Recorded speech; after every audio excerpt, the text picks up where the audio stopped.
Mon nom est Mario Massicotte et c'est avec plaisir que je vous accueille aujourd'hui à l'émission Les Actualités prophétiques.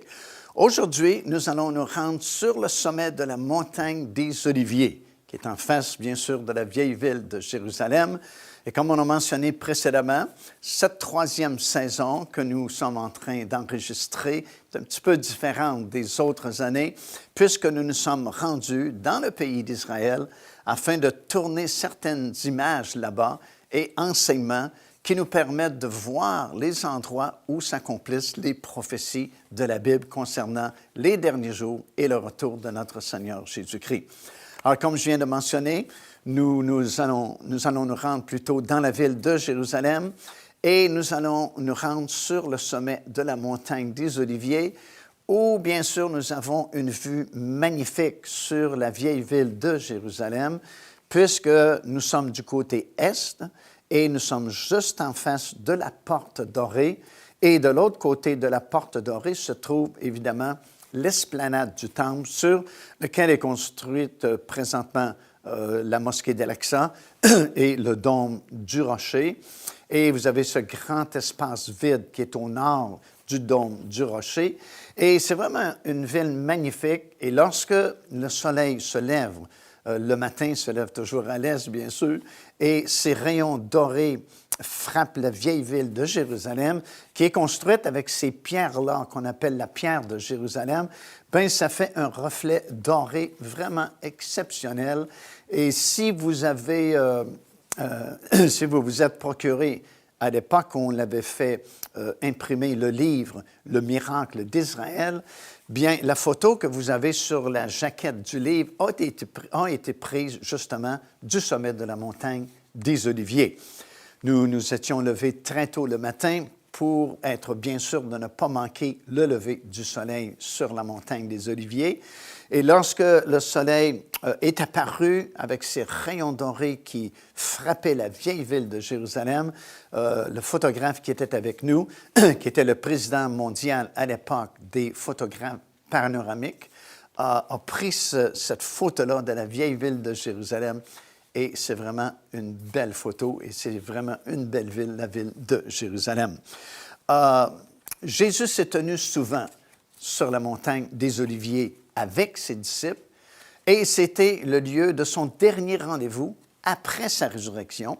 On sait qu'il a vécu pendant 40 jours dans son corps glorieux après sa résurrection.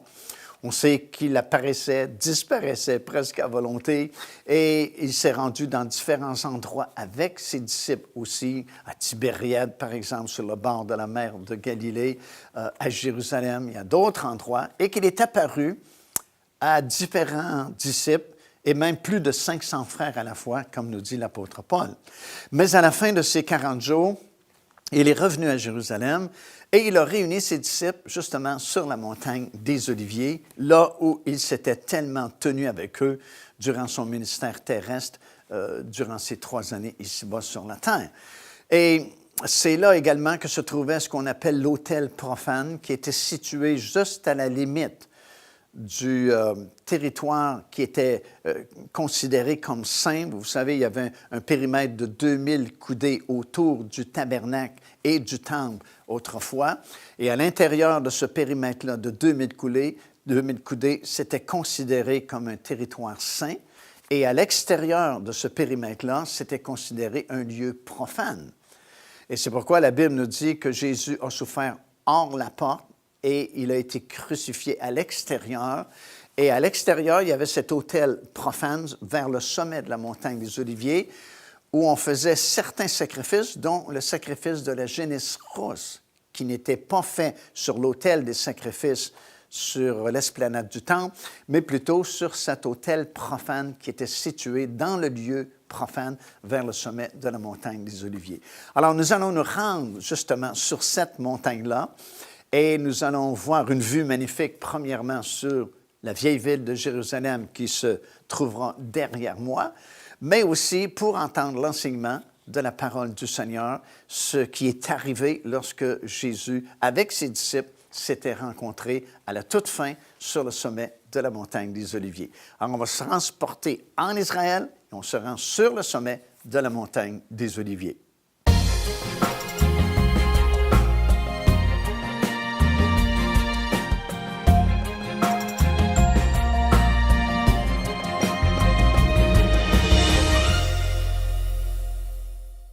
Dans le cadre de nos émissions de télévision, nous vous avons souvent parlé au sujet de la montagne des Oliviers. Bien, aujourd'hui, je me tiens sur le sommet de cette montagne et c'est un site biblique vraiment très important puisque elle est souvent mentionnée, bien sûr, dans la parole de Dieu. En fait, la première fois qu'elle est mentionnée dans la Bible, c'est à l'occasion de la fuite de David lorsqu'il a quitté précipitamment la ville de Jérusalem lorsque son fils Absalom avait créé cette révolte. La Bible dit qu'il a fui la ville par le chemin de la montagne des Oliviers. C'est un endroit aussi très important puisque c'est ici qu'on faisait le sacrifice de la génisse rousse.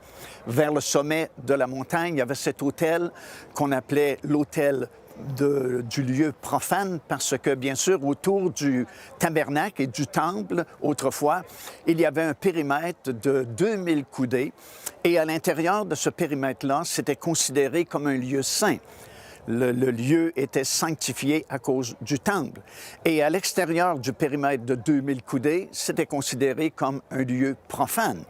Et cet autel-là, sur lequel était offert le sacrifice de la génisse rousse, était situé à l'extérieur de la porte et à l'extérieur du périmètre de 2000 coudées, dans ce lieu qu'on appelait le lieu profane, et c'est pourquoi on l'appelait aussi l'autel profane. Et c'est très important parce que c'est un des rares sacrifices d'un animal femelle. Parce que si vous lisez attentivement la liste des animaux qui étaient offerts sur l'autel d'airain, sur l'esplanade du temple, ce sont tous des animaux mâles ou presque. Et c'était un des rares sacrifice d'un animal femelle qui était fait sur cet autel-là, l'autel profane. Et le Seigneur Jésus-Christ s'est identifié à ce sacrifice-là parce qu'il donnait sa vie, bien sûr, pour quelqu'un au féminin, pour son Église qui devait être fondée quelques jours après sa résurrection d'entre les morts. Lorsque le souverain sacrificateur, une fois par année, célébrait la fête du Yom Kippour, la fête des expiations, il devait traverser sur le pont qui enjambait la vallée du Cédron à l'époque et qui reliait la porte dorée à la montagne des Oliviers ici. Et il devait se tenir justement vers le sommet de cette montagne afin de faire certaines cérémonies pour l'expiation. Bien sûr, on aspergeait de sang vers le lieu très saint du temple qui était situé juste en face de la montagne des Oliviers. Également, c'était pour la purification des Kohanim, des sacrificateurs, qui devaient débuter une nouvelle année de sacrifice. Et on prenait bien sûr, du sang de ce sacrifice-là, de la génisse rousse, et on gardait les cendres de la génisse qu'on saupoudrait dans de l'eau qui venait de la piscine de Siloé, et symboliquement, les sacrificateurs étaient purifiés et pouvaient commencer une nouvelle année de sacrifice. Donc, c'est un lieu très important, et Jésus s'est tenu souvent aussi ici, sur cette montagne-là, avec ses disciples. D'ailleurs, c'est son point de départ. C'est d'ici, du sommet de cette montagne, que Jésus est retourné au ciel. Il a fait son ascension vers son Père après avoir accompli le sacrifice parfait en donnant sa vie pour nous sur la croix de Golgotha. Il a été enseveli pendant 3 jours et 3 nuits, mais après ce temps-là, il est ressuscité d'entre les morts et finalement, il a vécu pendant 40 jours avec ses disciples dans son corps glorieux et il s'est dirigé après ces 40 jours ici, sur le sommet de la montagne des Oliviers. Il avait réuni ses disciples autour de lui. Il a donné ses derniers ordres à ses disciples et la puissance de Dieu est venue sur lui et il est retourné au ciel vers son Père. Alors, cet événement glorieux, l'ascension du Seigneur Jésus-Christ, bien, ça s'est produit ici, sur la montagne des Oliviers, qui est située du côté de l'est, bien sûr, et elle est juste en face de la porte dorée. Et c'est important à savoir parce que nous réalisons que le temple était construit direction est-ouest, juste de l'autre côté de la porte dorée. Et cet hôtel dont je vous ai parlé était situé vers le sommet de la montagne des Oliviers. Alors, tout concorde et tout s'harmonise avec les Écritures que nous avons et dans l'Ancien Testament et dans le Nouveau Testament pour nous faire comprendre l'enlignement vraiment entre la colline, la montagne des Oliviers et le temple et la porte dorée. Joignez-vous à nous afin de célébrer le Seigneur et entendre le message de la parole de Dieu par l'évangéliste Mario Massicotte. Venez recevoir ce que Dieu a préparé pour vous. Visitez notre site web www.paindevie.org afin de connaître notre itinéraire. Nous serions très heureux de vous rencontrer et de vivre des moments forts avec le Seigneur.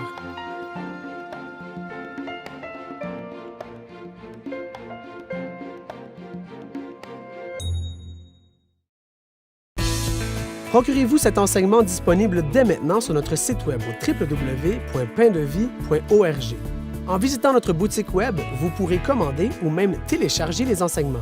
Vous trouverez aussi plusieurs autres produits contenant des centaines de sujets pour votre édification. À l'époque du Seigneur Jésus-Christ, cette montagne devait être magnifique parce que c'était rempli d'oliviers.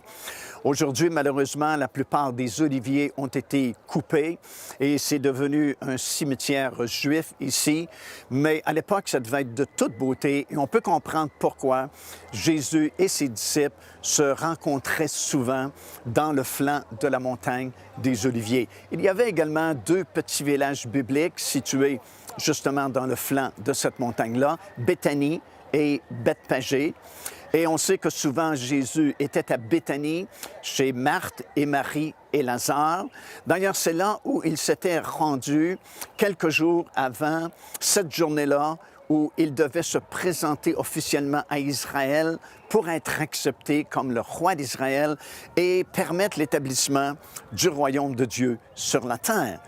On sait qu'il avait demandé à ses disciples justement d'aller au village et d'amener cet âne parce qu'il devait monter sur cet âne pour accomplir la prophétie de Zacharie, c'est dans le chapitre 9 et le verset 9, qui disait ceci: « Réjouis-toi, fille de Sion, car ton roi vient à toi monter sur le dos d'un âne. » Et lorsque la journée qui avait été prophétisée par Daniel dans l'Ancien Testament fut arrivée, bien, Jésus s'est tenu justement ici, sur cette montagne, et il a commencé à traverser le pont qui enjambait la vallée du Cédron, qui est juste derrière moi, et qui sépare vraiment l'esplanade du temple de la montagne des Oliviers.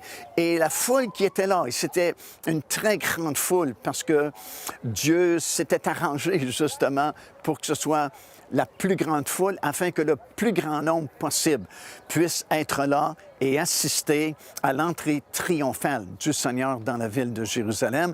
Bien, cette foule-là, elle s'est mise à crier « Béni soit le roi » qui vient au nom du Seigneur. Mais comme nous savons, les sacrificateurs, les religieux qui étaient à l'extrémité de ce pont ont vraiment manipulé la foule parce qu'ils étaient vraiment des experts pour manipuler les foules. Et finalement, le Seigneur a été rejeté. Ils ne l'ont pas reconnu, ne l'ont pas accepté comme roi d'Israël. Et du même coup, le royaume de Dieu n'a pas été établi il y a plus de 2000 ans passés maintenant. Bien sûr, nous savons que c'était tout ça dans le plan de Dieu, parce que le Seigneur devait devenir l'agneau parfait de Dieu, qui devait donner sa vie non seulement pour un peuple, le peuple juif, mais pour tous ceux et en aussi grand nombre qui invoqueront le nom du Seigneur jusqu'à son glorieux retour. Alors, c'est ici que cet événement glorieux s'est produit. Et comme j'ai mentionné dans la première partie de cette émission, c'est également ici que Jésus est retourné au ciel après avoir accompli son ministère terrestre.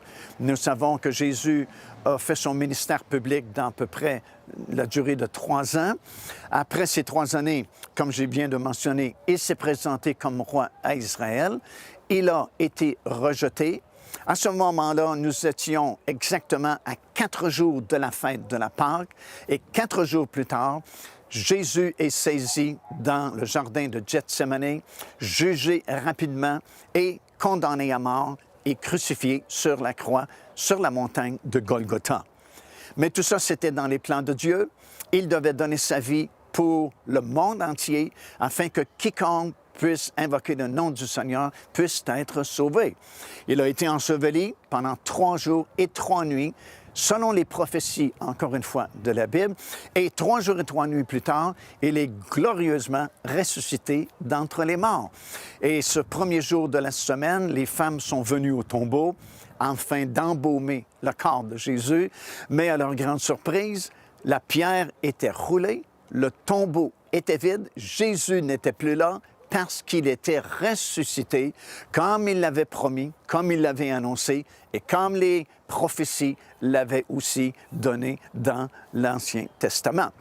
À partir de ce moment-là, vous savez, entre la fête des prémices, parce que quand Jésus est ressuscité d'entre les morts, c'était exactement le jour de la fête des prémices, et c'est pourquoi la Bible nous dit que Jésus est devenu les prémices de la première résurrection. Bien, entre cette fête-là des prémices et la fête de la Pentecôte, il y a exactement 50 jours. Et à l'époque biblique, c'était très important de compter chaque journée pour arriver, bien sûr, exactement à 50 jours après la fête des prémices pour célébrer la fête de la Pentecôte. On appelait ça compter le Homer.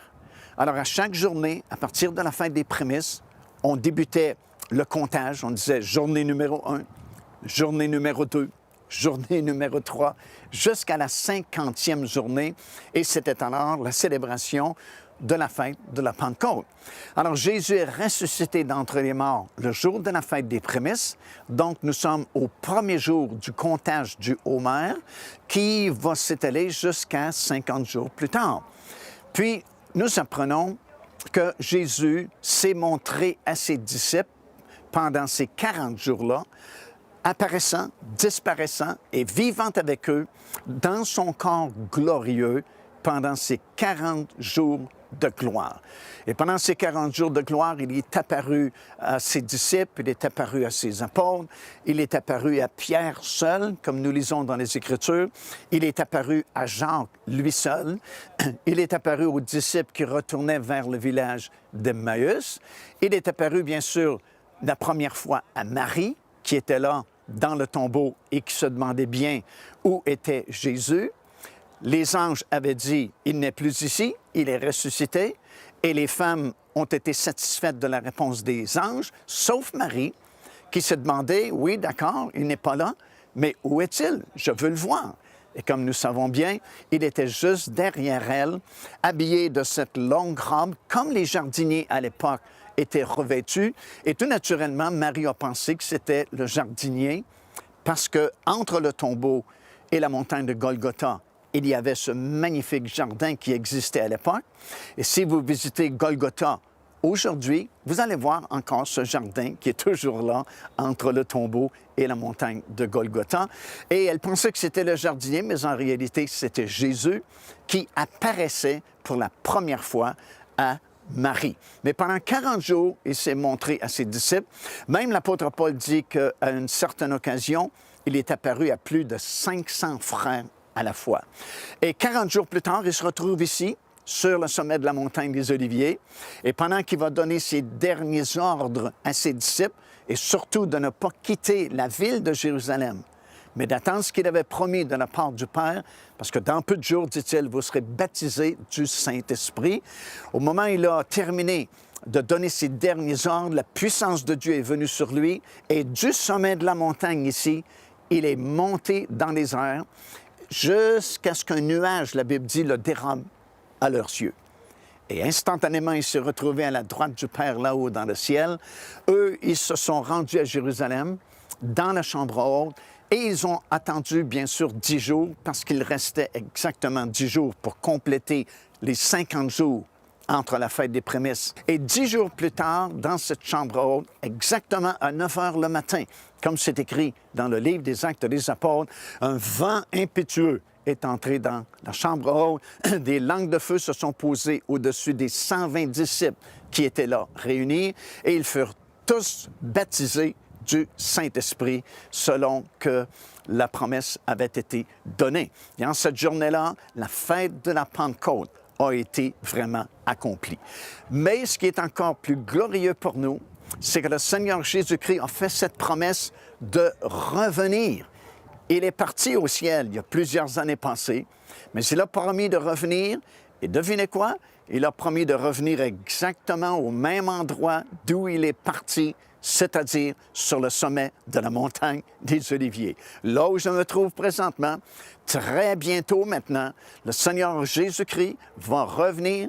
Dans le livre du prophète Zacharie, ça dit, en cette journée-là, ses pieds se poseront sur le sommet de la montagne des Oliviers, qui est en face de la vieille ville de Jérusalem.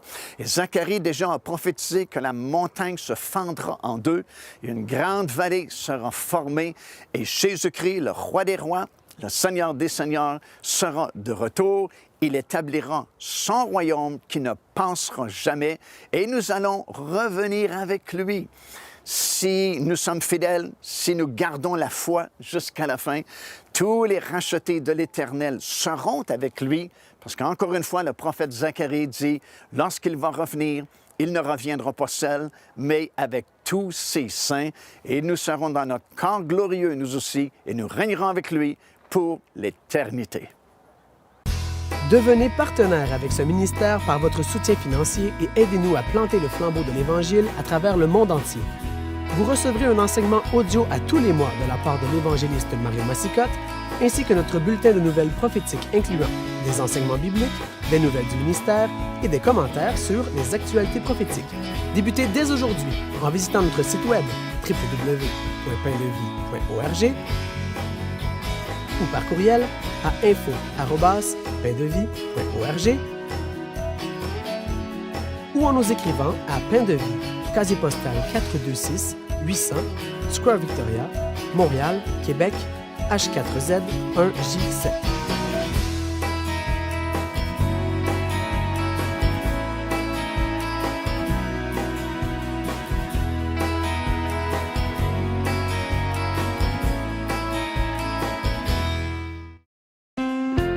Car Dieu a tant aimé le monde qu'il a donné son Fils unique, afin que quiconque croit en lui ne périsse point, mais qu'il ait la vie éternelle. Téléchargez gratuitement l'enseignement « Le salut, c'est quoi ?»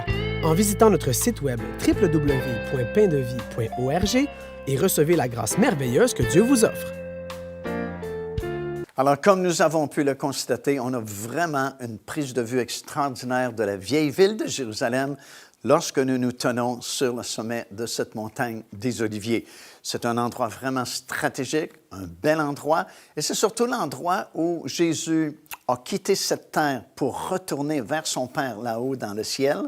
Nous lisons dans Actes des Apôtres, 1er chapitre, et au verset 10 et 11, alors qu'il est en train de leur parler et de leur donner cette bénédiction du souverain sacrificateur, c'est comme si la puissance de Dieu est venue sur lui et il est monté dans les airs sous leur regard. Et ils étaient vraiment tellement étonnés qu'ils sont restés à fixer le ciel, probablement essayant de comprendre ce qui venait de se produire. Et il a fallu que Dieu envoie 2 personnages sur le sommet de la montagne des Oliviers à partir du ciel pour leur dire, « Hommes galiléens, pourquoi vous arrêtez-vous à regarder au ciel? Ce même Jésus que vous avez vu s'en allant au ciel va revenir de la même façon. » Parce qu'en effet, non seulement est-il parti du sommet de la montagne des Oliviers, mais c'est exactement à cet endroit qu'il va revenir un jour. Et il va revenir bientôt. S'il ne reviendra pas à Paris, ne reviendra pas à New York, ne reviendra pas à Montréal, il va revenir à Jérusalem. Et le prophète Zacharie, chapitre 14, dit que ses pieds se poseront à ce moment-là sur le sommet de la montagne des Oliviers. Et il ajoute que la montagne se fendra en deux et une grande vallée sera formée qui va devenir la vallée du jugement des nations après le retour du Seigneur Jésus-Christ, alors qu'il va séparer ceux qui seront jugés dignes d'entrer à titre de nation dans le règne de 1000 ans qui va débuter à ce moment-là. Et c'est dans cet endroit-là qui sera créé par le retour du Seigneur qu'aura lieu ce jugement-là. Après cela, bien sûr, c'est le retour du Seigneur Jésus-Christ, l'établissement de son gouvernement. Et plusieurs choses vont se produire qui sont vraiment très intéressantes et sont décrites pour nous dans la parole du Seigneur. Il y aura tout d'abord le couronnement du Seigneur Jésus-Christ qui nous est décrit dans Daniel, le 7e chapitre, qui aura lieu après le retour du Seigneur Jésus-Christ. Et ce sera une cérémonie vraiment grandiose parce que c'est Dieu lui-même, le Père, qui va couronner son Fils comme roi des rois et Seigneur des seigneurs. Cérémonie à laquelle nous allons assister parce que nous serons revenus, bien sûr, avec lui. Nous serons dans nos corps glorifiés, qui ne peuvent mourir, mais qui régneront avec le Seigneur pour l'éternité. Ensuite, il y aura ce grand défilé dont nous avons parlé pour entrer dans la nouvelle ville de Jérusalem qui aura été construite surnaturellement par le Seigneur Jésus-Christ. Nous traverserons la nouvelle porte dorée, accomplissant ainsi la vieille prophétie de Psaume chapitre 24 qui disait « Portes éternelles, élevez vos linteaux et laissez entrer le roi de gloire ».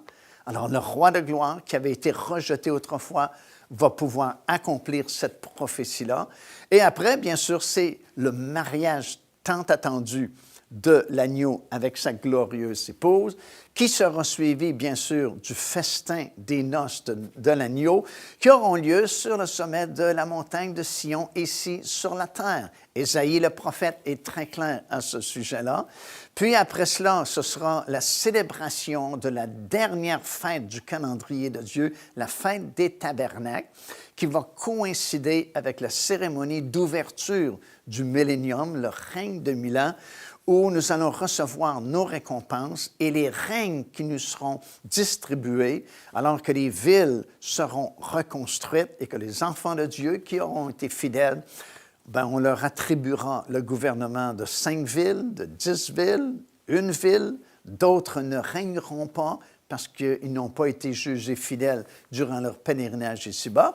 Mais nous allons vivre avec lui pour l'éternité dans ce temps de gloire sans pareil jusqu'à la fin du règne de 1000 ans. Et après ça, les cieux seront changés, la terre sera rénovée et la nouvelle Jérusalem descendra de ces nouveaux cieux, s'établira sur la planète. Une ville immense dont nous vous parlerons un peu plus tard dans d'autres émissions de télévision et nous régnerons avec lui pour l'éternité. Ça vaut donc la peine de persévérer et d'être fidèle jusqu'à la fin. Ici l'évangéliste Mario Massicotte qui vous invite à vous inscrire à notre lettre de nouvelles électronique.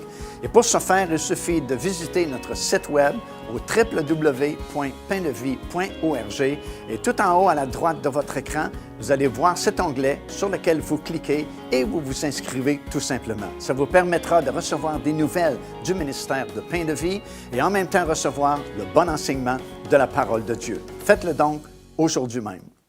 Joignez-vous à nous afin de célébrer le Seigneur et entendre le message de la parole de Dieu par l'évangéliste Mario Massicotte. Venez recevoir ce que Dieu a préparé pour vous. Visitez notre site web www.paindevie.org afin de connaître notre itinéraire. Nous serions très heureux de vous rencontrer et de vivre des moments forts avec le Seigneur.